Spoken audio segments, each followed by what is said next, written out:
Blog Talk Radio.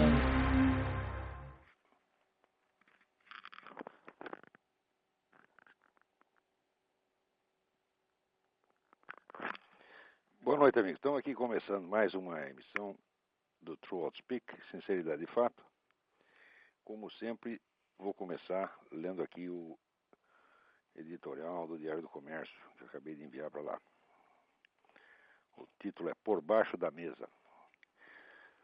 Irmão siamês do desconstrucionismo, o multiculturalismo é assim definido por um professor uspiano. Abre aspas. Não tem sentido falar de verdade tout court, só de verdade para um determinado grupo cultural. O multiculturalismo apregoa uma visão caleidoscópica da vida e da fertilidade do espírito humano, na qual cada indivíduo transcende o marco estreito da sua própria formação cultural e é capaz de ver, sentir e interpretar por meio de outras apreciações culturais.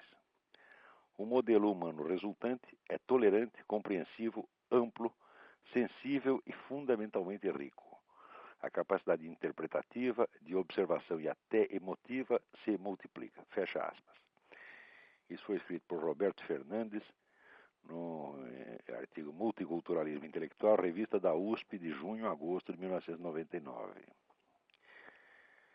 Qualquer pessoa que saiba ler e não tenha passado pela USP percebe que o projeto multiculturalista, assim definido, e essa definição não diverge de outras tantas que circulam nos meios universitários, se estrangula a si próprio no bercinho.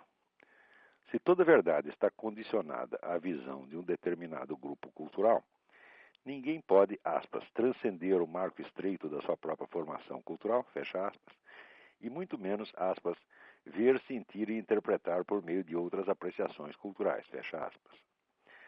Se alguém consegue saltar por cima das fronteiras culturais, é porque há uma verdade acima de todas elas e essa verdade é acessível à inteligência humana. O multiculturalismo consiste, portanto, em fazer na prática aquilo mesmo que na teoria ele proclama ser impossível. É um caso extremo de paralaxe cognitiva, em que o sujeito afirma precisamente o contrário daquilo que o seu próprio ato de afirmar demonstra da maneira mais patente. É o deslocamento radical entre o eixo da experiência intelectual efetiva e o da construção teórica supostamente baseada nela. A incongruência é tão patente, tão grosseira, que não posso acreditar seja filha da distração gerada no leito das meras coincidências. Com efeito, a contradição aí embutida só permanece levemente camuflada pelo fato de que seus polos se situam em planos diferentes, a teoria e a prática. O estudante, portanto, só pode continuar envolvido nessa prática se for induzido a jamais confrontá-la com a teoria, isto é, se ele se tornar incapaz de cotejar a expressão verbal da teoria com o conteúdo teorético afirmado implicitamente pela prática. Dito de outro modo, o adestramento no multiculturalismo consiste em habilitar o aluno para se persuadir de que sabe alguma coisa sempre que não sabe o que está fazendo com ela. O multiculturalismo é uma técnica de alto embotamento intelectual baseada na estimulação contraditória rotinizada. Não tem sentido, portanto, discuti-lo como teoria nem como prática. Só o que cabe é revelar o ardil psicológico por trás da articulação de ambas e, em seguida, denunciar o conjunto como aquilo que é, um instrumento de dominação criado para transformar milhões de universitários em idiotas militantes, hipnotizados e postos a serviço de seus professores.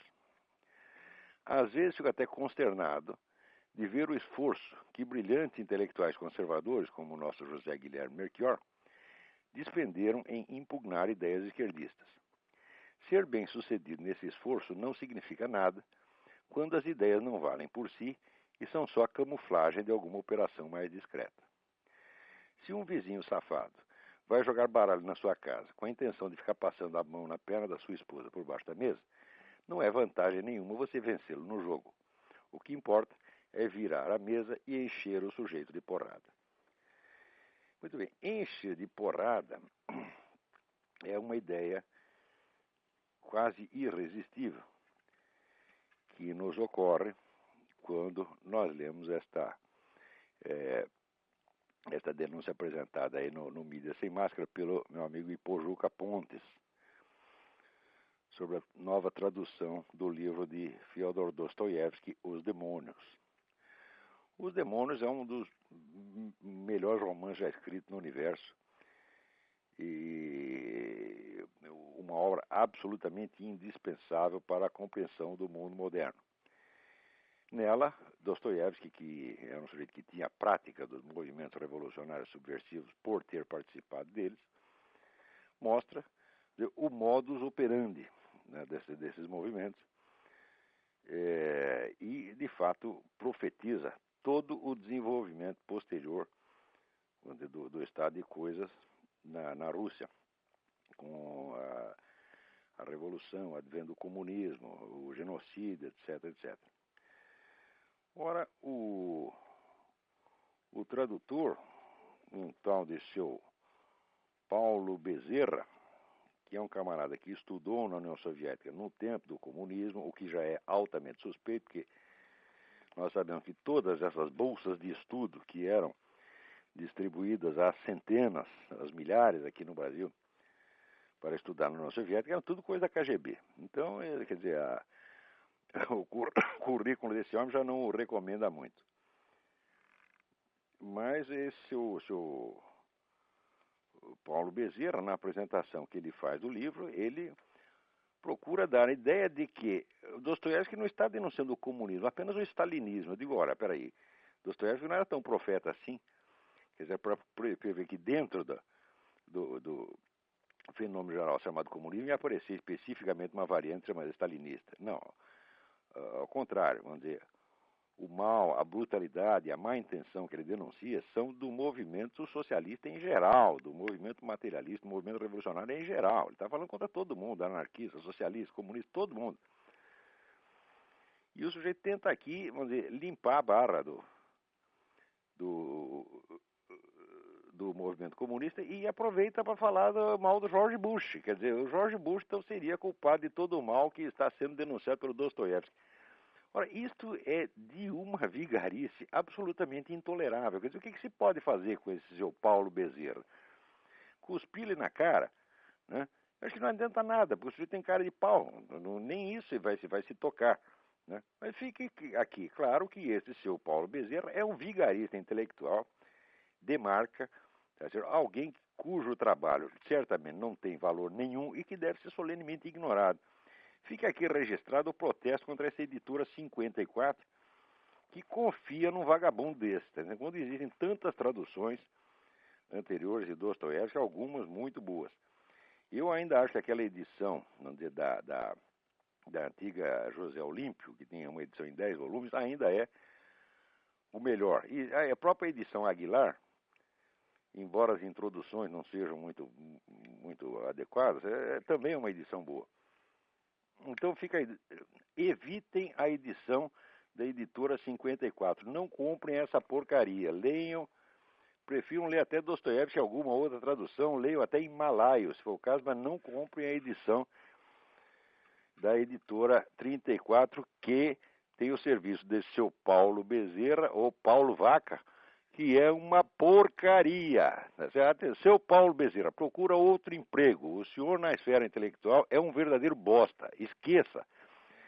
Vai trabalhar de frentista de posto de gasolina, tá certo? Vai ser banqueiro de bicho, vai fazer alguma coisa decente. O que você está fazendo é uma pouca vergonha. Muito bem. Agora, uma outra coisa maravilhosa que teve aqui nesta semana é, vamos dizer, a matéria da revista Piauí.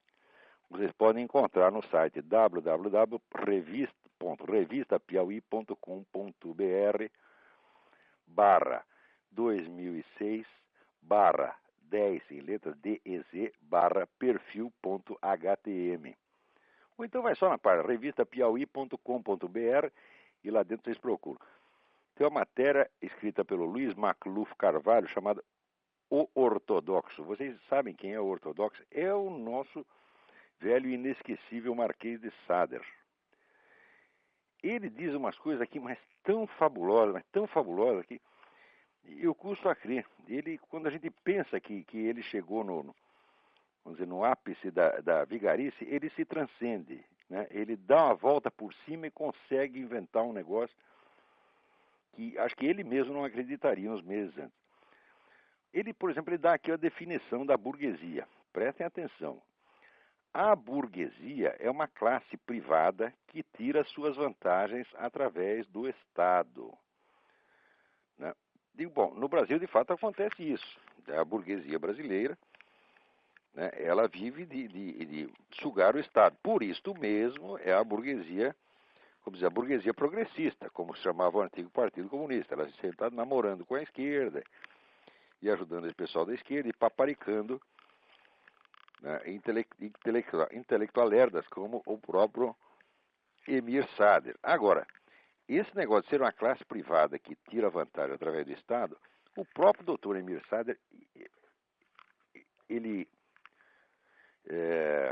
ilustra isso com a sua pessoa de uma maneira extraordinária através dessa enciclopédia contemporânea da América Latina e do Caribe, que ele dirigiu e publicou, que é um volume de 1.348 páginas, com capa dura, papel couché, e custa R$ 190. O livro, como sempre, tem um montão de patrocinadores. Aqui, Petrobras, Eletrobras, BNDES. Estão vendo? A burguesia tirando vantagem através do Estado. E também tem três apoiadores também estatais. Caixa Econômica Federal, Banco do Brasil e Ministério da Cultura. Ora, o Dr. Sader, para fazer essa porcaria, ele ficou recebendo R$ 4 mil por mês durante 2 anos, tá certo? Para fazer o quê? Para convidar os outros e os outros escreverem alguma coisa, escreverem os verbetes, ganhando, sabe quanto cada verbete? Pagar $1.700 por verbete. São 120 colaboradores escrevendo bobagem, cada um ganhando $1.700 para cada verbete. Estão vendo aí? É a burguesia tirando vantagem através do Estado. E o lançamento ocorreu no Hotel Glória, um negócio muito chique, né?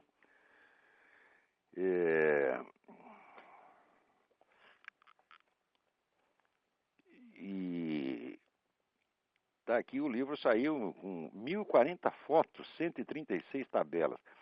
Essa enciclopédia é irmã gêmea daquele famoso Dicionário Crítico do Pensamento da Direita, que também foi obra desse mesmo grupinho, também paga a peso de ouro por essas mesmas entidades estatais, Petrobras, Banco do Brasil, etc, etc. Que está aí para alimentar com dinheiro público essa corja de vagabundo, que não entendem absolutamente nada desse assunto. No caso do dicionário, isso ficou demonstrado com evidência. Eu considero esse dicionário um crime. Eu acho que todos os autores e colaboradores dessa porcaria tinham que estar na cadeia, tá certo? Eu já demonstrei que isso foi uma falsificação propositada, quer dizer, um show de ignorância e de má-fé, assim, suficiente para acabar com a carreira desses caras.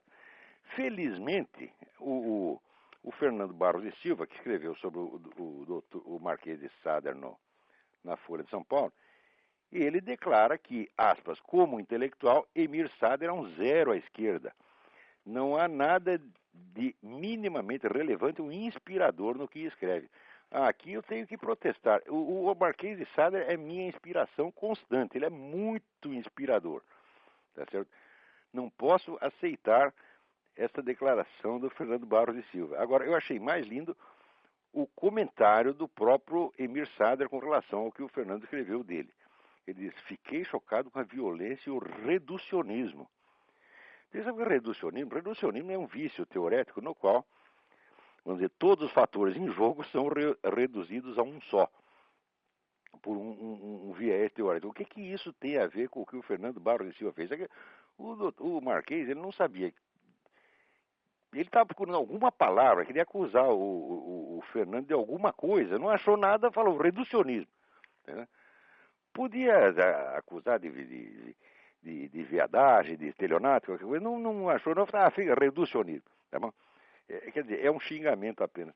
Mas o debate cultural no Brasil é realmente isto aqui. Né?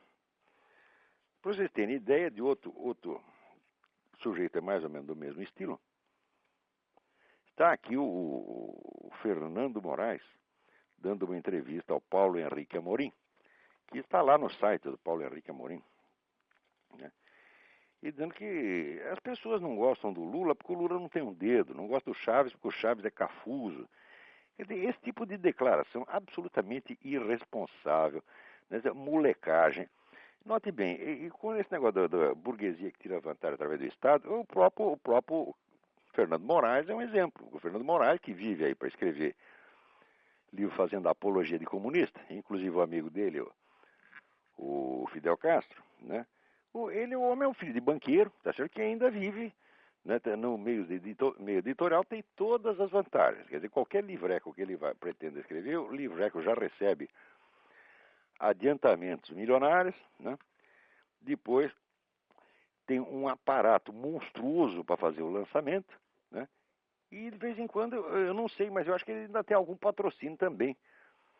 É uma coisa. E quando escreve um livro como essa Olga, que depois ficou demonstrado que a história que ele apresentou na Olga era totalmente furada, que a Olga, na verdade, a Olga Benário era, de fato, não era uma militante idealista, né? Apenas era uma agente do Serviço Secreto Militar Soviético, né?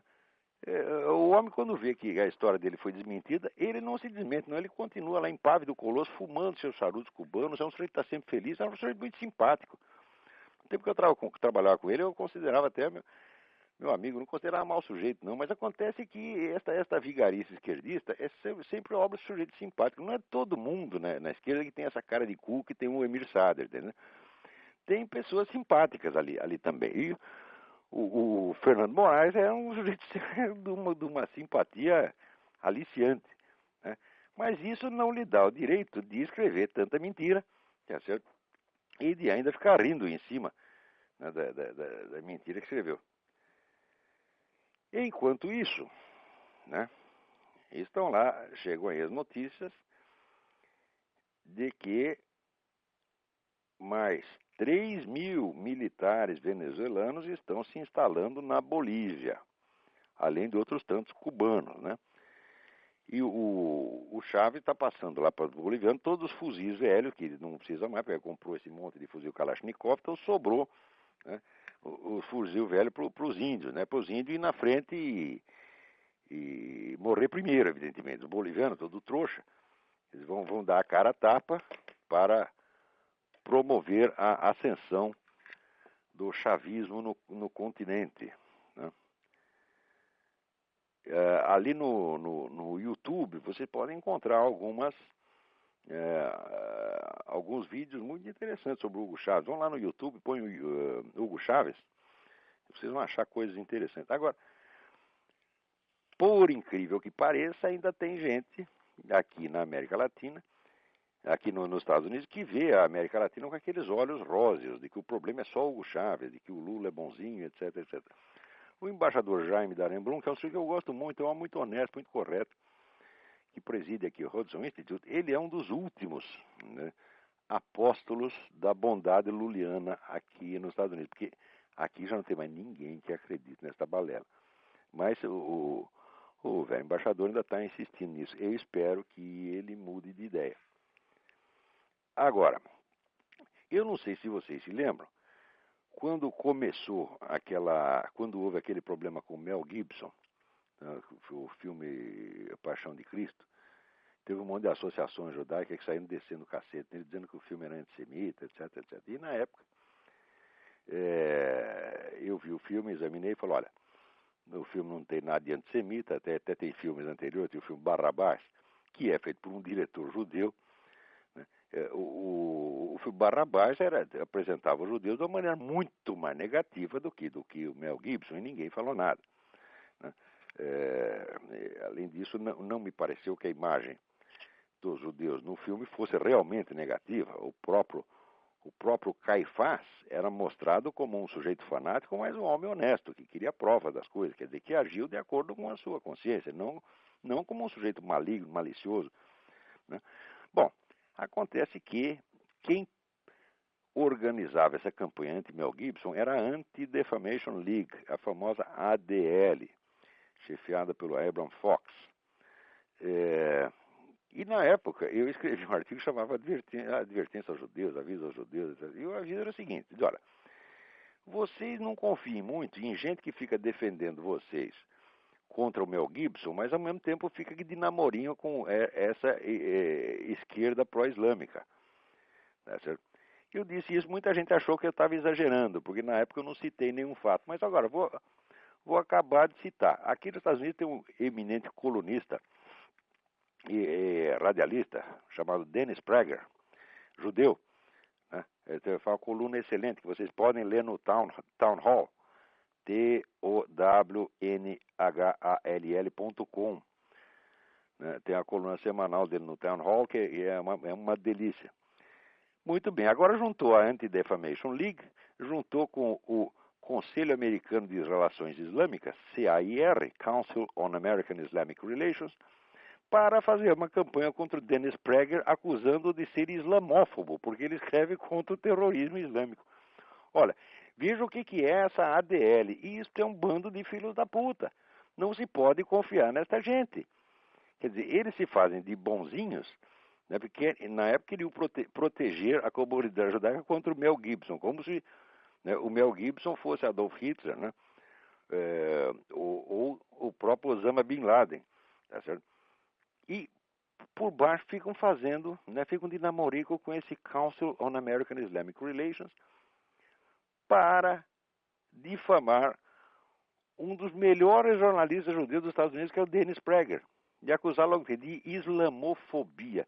Ora, faça-me um favor, é muita cara de pau. Ainda na mesma linha de acontecimentos, o que aconteceu?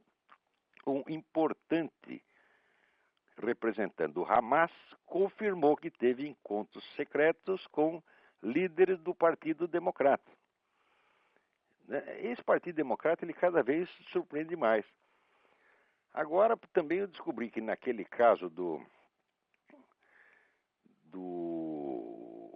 o deputado acusado de escrever e-mails eróticos para menores de idade, o tal do Mark Foley. Bom, o Foley está aí que nem aquele negócio dos mamonas assassinos, suruba. Me passaram a mão na bunda e não comi ninguém. Porque ele não comeu ninguém, ele só escreveu uns e-mails para os moleques. Então, os e-mails são indecentes, evidentemente, mas que eu saiba, até hoje ninguém conseguiu comer ninguém por e-mail, né?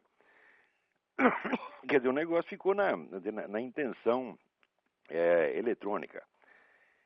Acontece que esse assunto já estava sendo acompanhado mais ou menos pela tal da Comissão de Ética do Congresso, a comissão bipartidária, e alguém vazou a informação para os outros caras do Partido Democrata para eles poderem fazer barulho e tirar vantagem eleitoral disso aí antes que a coisa acabasse de ser investigada pela Comissão de Ética. Daí fizeram aquele bafafá tremendo em torno do Mark Foley, o sujeito perdeu o mandato, se desgraçou todo, tá certo? Sem que, vamos dizer, houvesse nenhuma prova, exceto de intenção.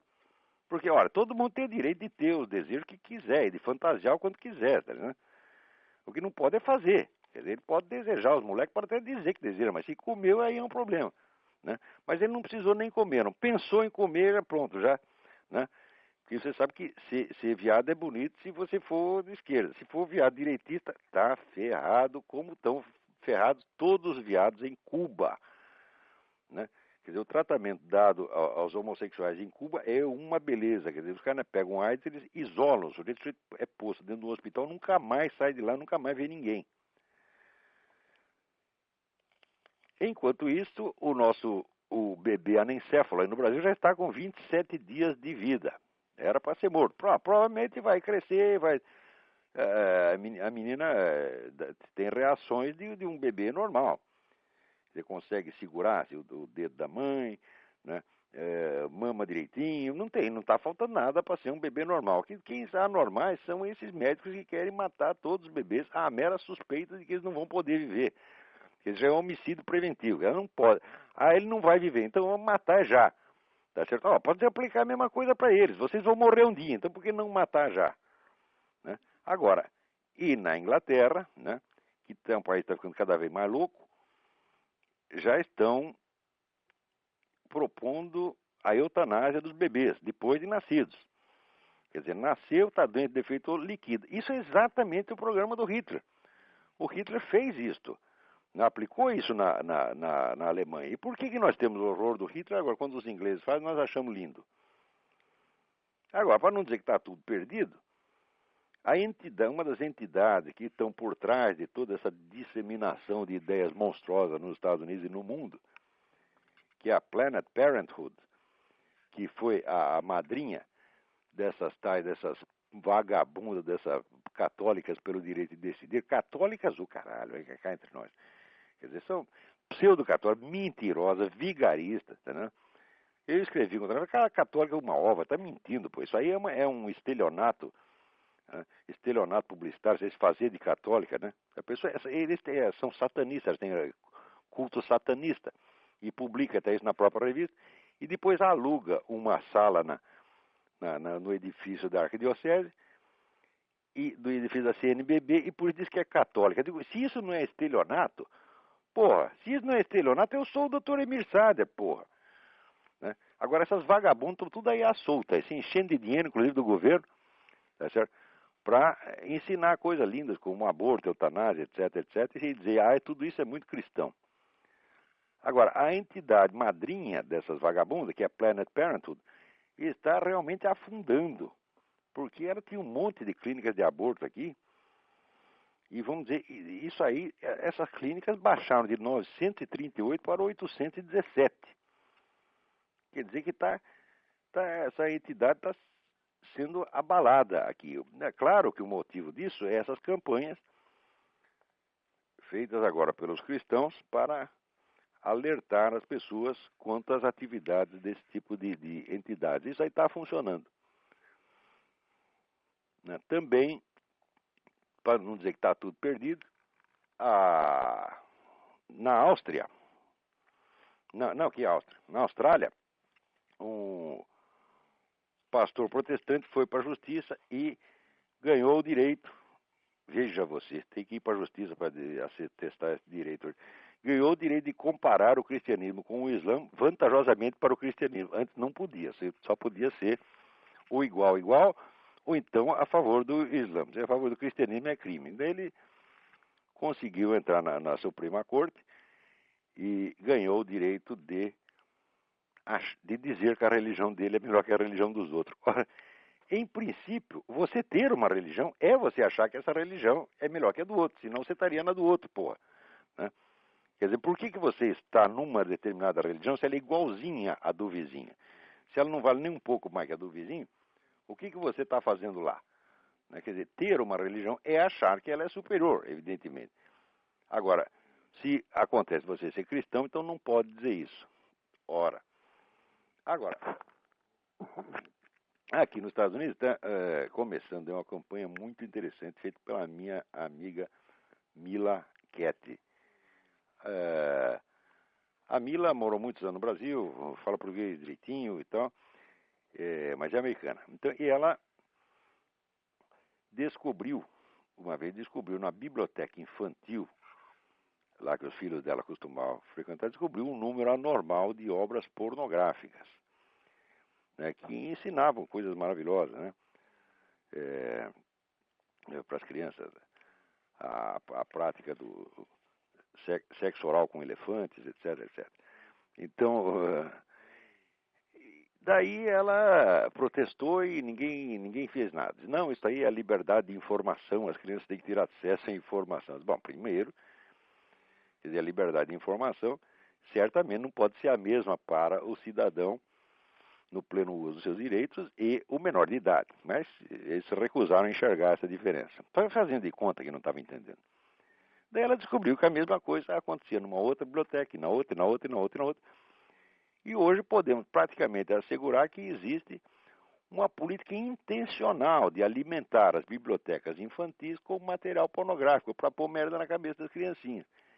E a Mila foi a pessoa que descobriu sozinha esse negócio e começou então a fazer uma campanha, deu até uma entrevista no rádio outro dia, e ela está fazendo um site, ela publica um newsletter, que vocês também podem pegar na internet, no seguinte endereço, www.plan2succeed, plan, P-L-A-N, to, é o número 2, Succeed, succeed.org/grassroots, GRASSROOTS.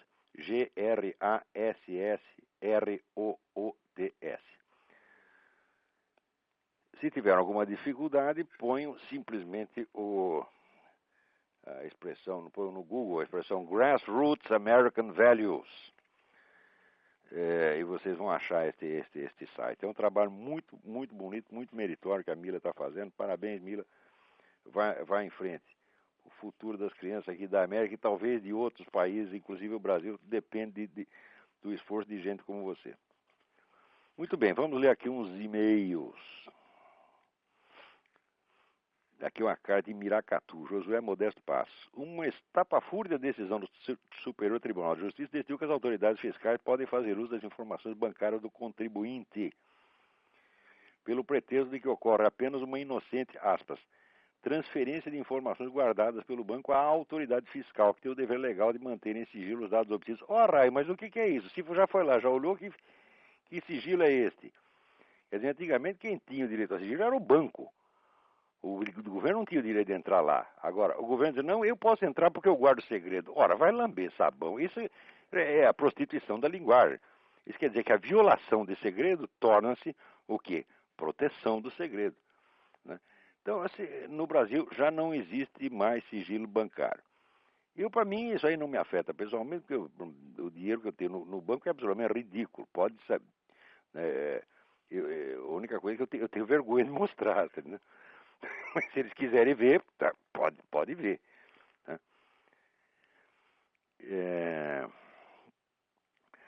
Outra aqui, Alfredo Andreasa. Ele quer mais alguma dica de livro a respeito da educação liberal.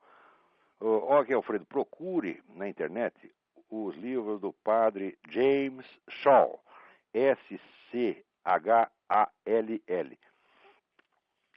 Eu acho que a pessoa mais lúcida, um dos autores mais criativos nessa área de educação liberal. Não deixe de ler os livros dele e daí você vai pegar algumas muito boas indicações de leitura. Tem um livro dele que chama-se Another Sort of Learning, quer dizer, um outro tipo de estudo, de escolaridade, de aprendizado. Não perca esse livro. E os outros do padre James Schall também. Vamos lá.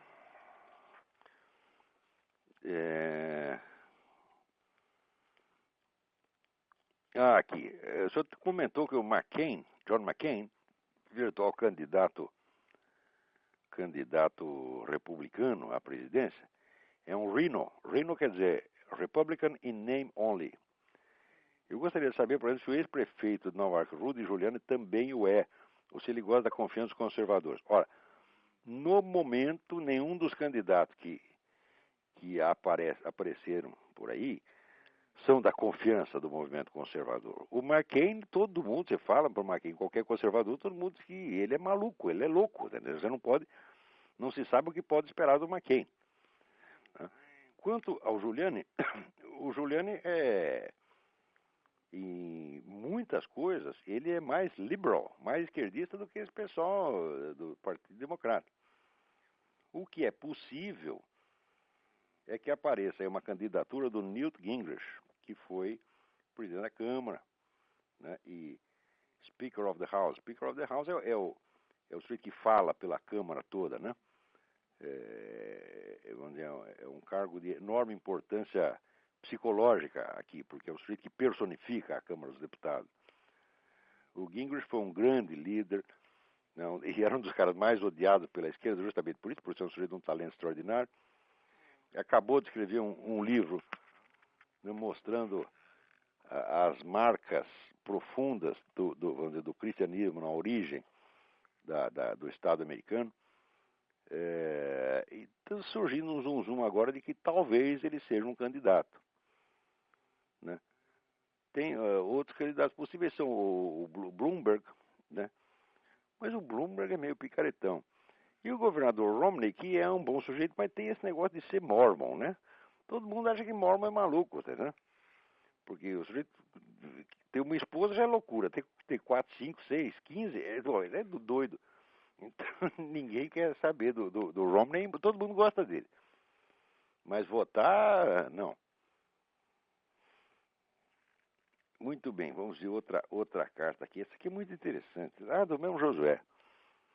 Eu deveria ter sido aluno do Dalmo da Lara em 1994, quando ele estava no primeiro ano da Faculdade de Direito da Universidade de São Paulo. Mas se a memória não me trai, ele compareceu 3 ou 4 vezes durante os 2 semestres de Teoria Geral do Estado e deixou a cadeira nas mãos de um auxiliar que só sabia falar da mudança do paradigma epistemológico da teoria do Estado.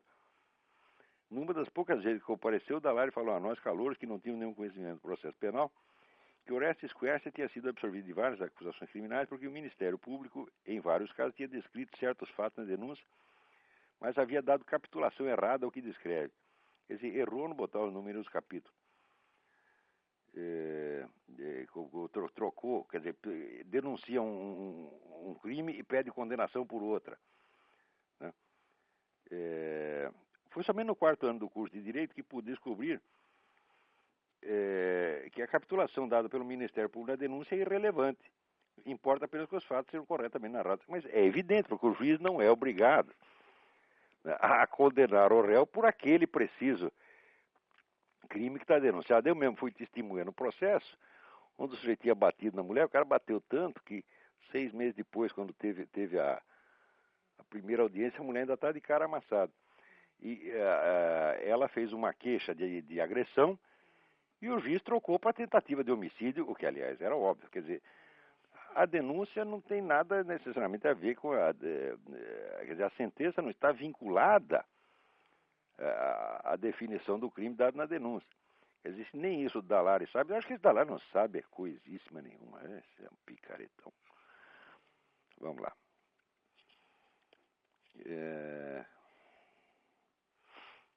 Parabéns pela excelente iniciativa do Talk Show. Aqui é Carlos Cossa.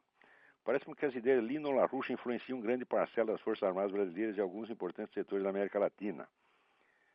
Depreendi que você não se opõe inteiramente a algumas interpretações assumidas por ele, mas que se opõe a muitas suas ideias.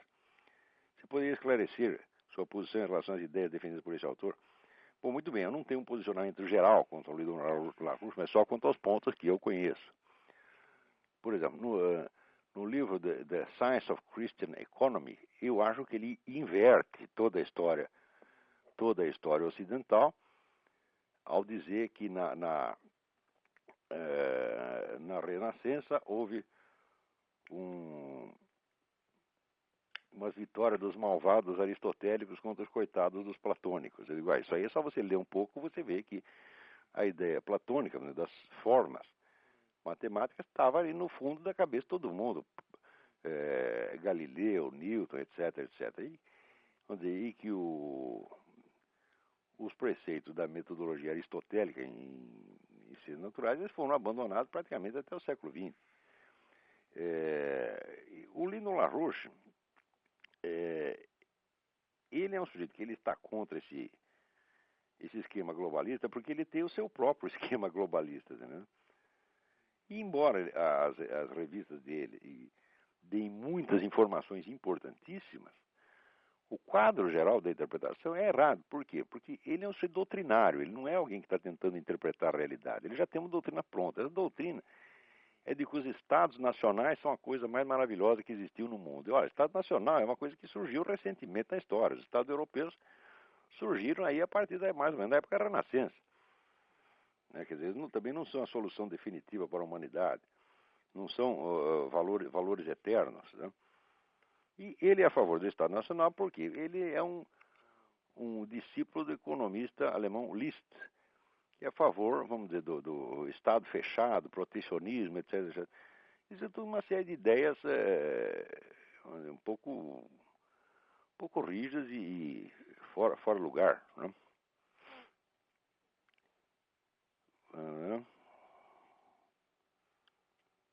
Tá aqui. Essa aqui é a carta interessante. André Pacheco.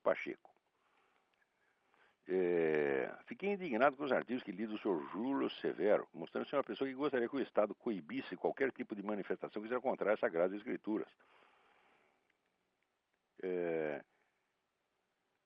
Então ele quer saber qual é a minha opinião. Se eu sou a favor dessa teoria do Júlio Severo, vai ser radicalmente contra. Mas se o Estado vai proibir tudo aquilo que a Bíblia condena, Tá certo? Não vai haver espaço para mais nada.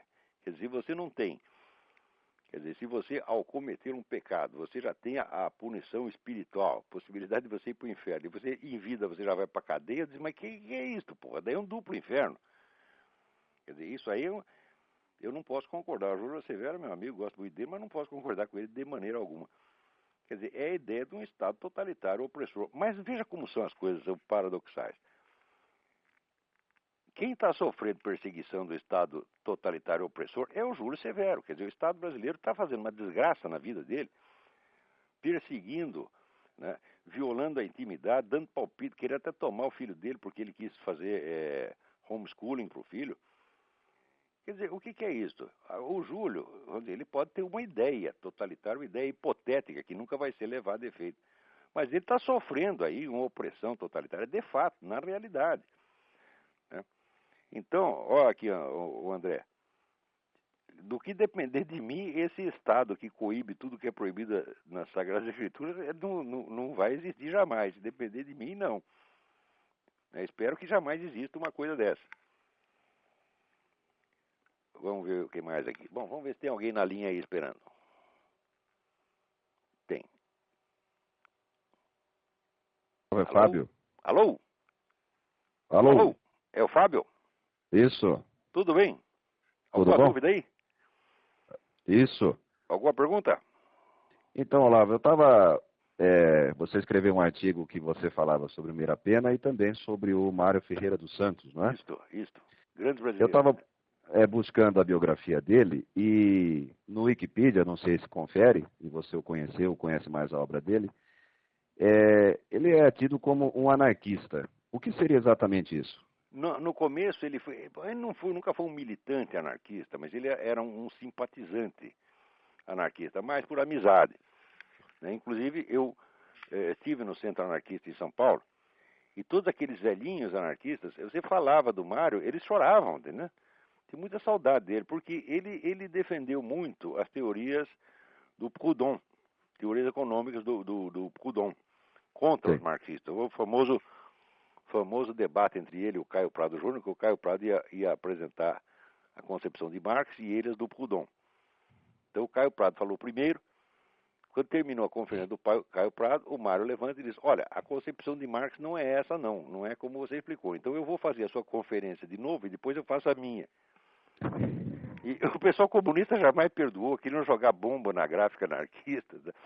E o Zé Lio contava esses episódios e sai com lágrimas nos olhos de saudade do Mário. O Mário nunca foi um militante deles, mas foi muito leal a eles. Né?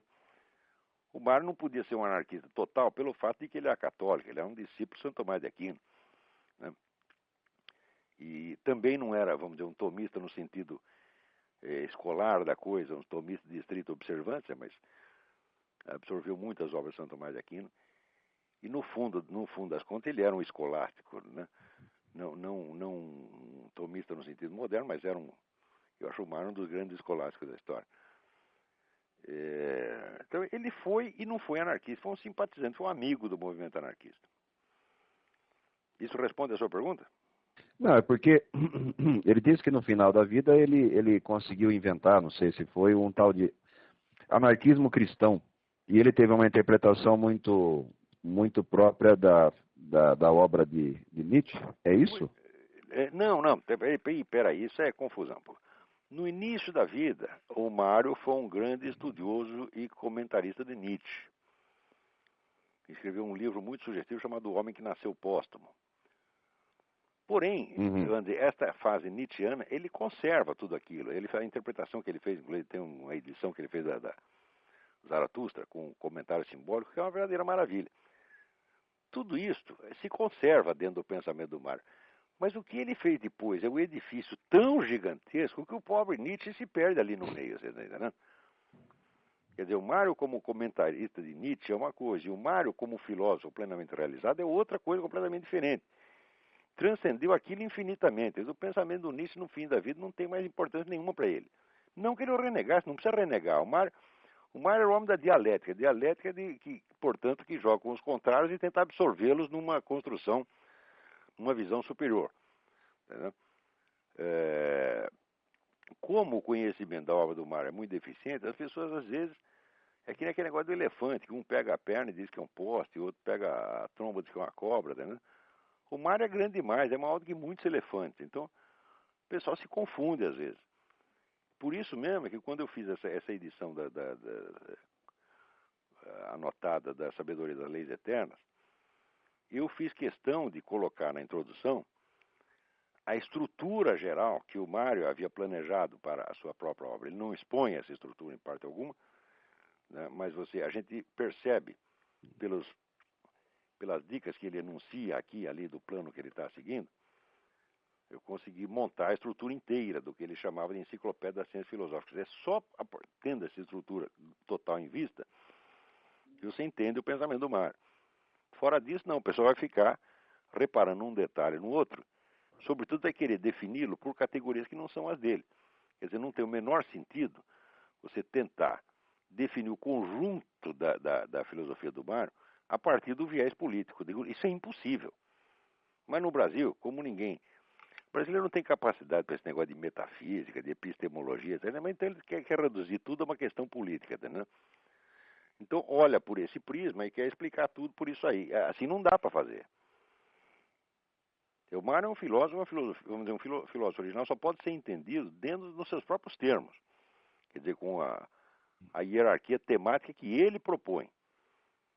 Agora, querer catalogar politicamente de maneira prévia, isso aí é coisa de gente que é idosa, tá entendendo?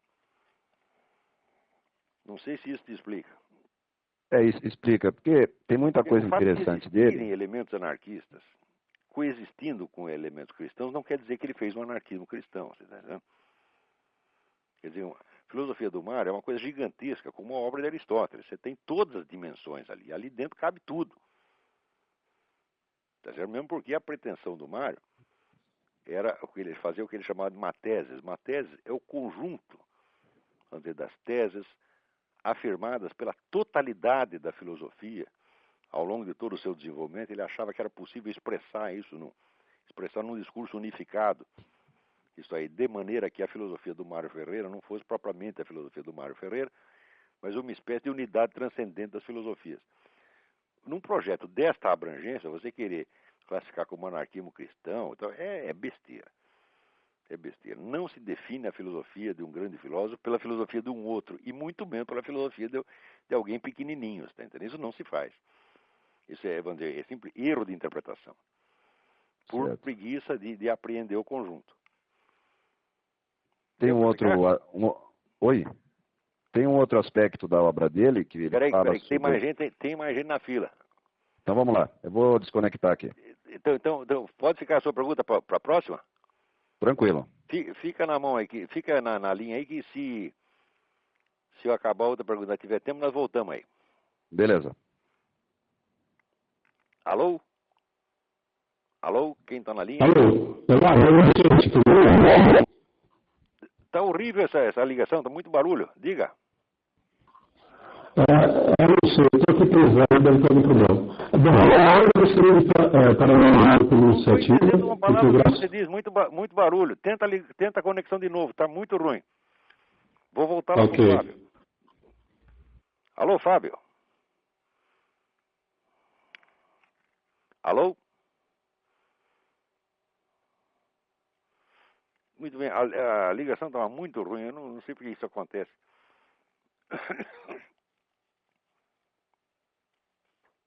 Mas, enquanto isso, vou respondendo aqui um outro e-mail. Alguém me pergunta, por que sujeitos esquerdistas encaram o comunismo como algo diferente do socialismo? Encaram como diferente do socialismo porque são ou ignorantes ou sem vergonha. Porque comunismo é apenas o nome do estágio final do socialismo. Comunismo nunca existiu, só o que existiu na variedade de socialismo. Socialismo soviético, socialismo social-democrático sueco, socialismo fabiano, etc, etc. Quer dizer, só existiu o socialismo. A gente usa comunismo assim até por um exagero, entendeu? Agora, os caras querem dizer que assim, querem dar a ideia de que comunismo é uma coisa ruim e socialismo é bom. Eu digo, mas isso é uma maravilha. Isso aí é a mesma coisa que dizer que Beelzebub é melhor que Satanás. É exatamente a mesma coisa. Inclusive, na sua versão mais adocicada, que é a social-democracia europeia, outro dia eu estava comentando aqui aquela descoberta do escritor Vladimir Bukovsky de que a KGB financiava todos os jornais, os principais jornais social-democratas da Europa, durante a década de 70. Então, agora, o sujeito quer se prevalecer de uma diferença de palavra para dizer que uma coisa é malvada e a outra é boazinha, isso aí é fraude. Comunismo não existe, só o que existe é socialismo. Outro dia, inclusive, o José Justo de Tavares escreveu uma coisa dizendo o seguinte: olha, eu fui social-democrata minha vida inteira, mas estou acabando de descobrir que isso só serve de instrumento para o comunismo. Eu digo, descobriu a pólvora. Muito bem. Eu acho que hoje não dá mais tempo de fazer nada. O negócio aqui tem um monte de e-mails, mas já esgotou. Vamos ver se tem mais alguém na linha aí. Vamos ver. Alô? Alô, quem está na linha aí? Oh. Alô? Olavo, sou eu mesmo que continuei na linha. Então, vamos ver, você tem outra pergunta. Então, eu queria que, se possível, você explicasse melhor o que é, na visão do Mário Ferreira dos Santos, a invasão vertical. E se isso tem a ver com a rebelião das massas do Ortega Gasset. É exatamente o mesmo processo. Só que ele usou, vamos dizer, uma expressão que tinha sido criada pelo Walter Rathenau. Walter Rathenau era ministro da Economia da Alemanha que foi assassinado por um anarquista. Quer dizer, ele sentiu a invasão vertical dos bárbaros exatamente, ele sentou em cima dela, por assim dizer, né? Mas o processo é mais ou menos o mesmo, quer dizer, é um processo de barbarização. Existem vários livros importantes sobre isso já no começo do século.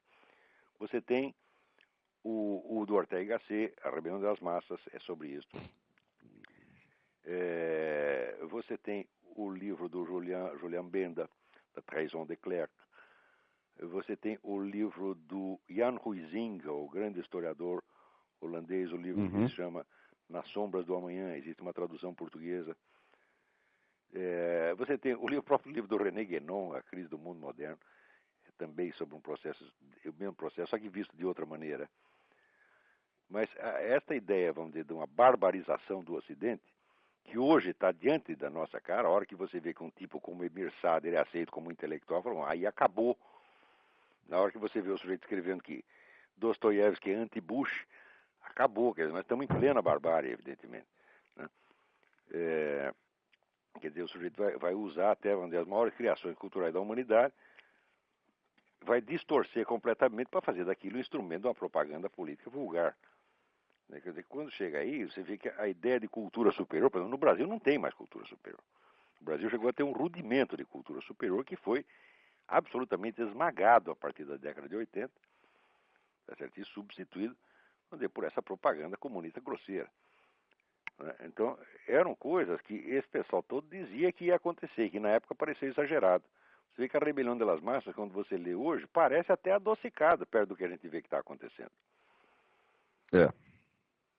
Então, mas esse mesmo processo de imbecilização brutal que houve, vamos dizer, em escala menor, houve na Alemanha na década de 30, a Alemanha é uma espécie de laboratório, quer dizer, em escala pequena. O que aconteceu na Alemanha é que hoje você acompanha, por exemplo, no livro do Karl Kraus, é o que você vê em escala mundial hoje. E praticamente não tem ninguém resistindo contra ele. Na Europa ninguém resiste. Aqui nos Estados Unidos tem muita resistência. Claro, a América pertence a outro ciclo. Quer dizer, a América não foi totalmente afetada por isso. Foi só, digamos, 40% da área cultural afetada por essa coisa. Mas o resto do mundo, caiu na mão da barbárie já há que tempo. Vale a pena ressaltar que... Oi? Diga. Não, é só ressaltar esse Paulo Bezerra, ele é o tradutor de praticamente todas as obras do Dostoiévski aqui no Brasil. Da eu consultei agora na 34, né? 34, 54, 74. Então, tanto faz, né? Sei lá o que é. Olha, se a editora tiver número, for 54, o número terminar em 4, não compre. Procure a antiga edição da José Olímpio, que é muito boa. Aham. E que em sebo você vai encontrar muito barato. Ótimo. Né? Então, acabou o nosso tempo, estamos aqui encerrando o programa. No dia 25 nós vamos ter o programa normalmente às 8 horas. Né? Aí vocês já terão terminado o seu almoço de Natal. À noite estarão prontos para ouvir as más notícias.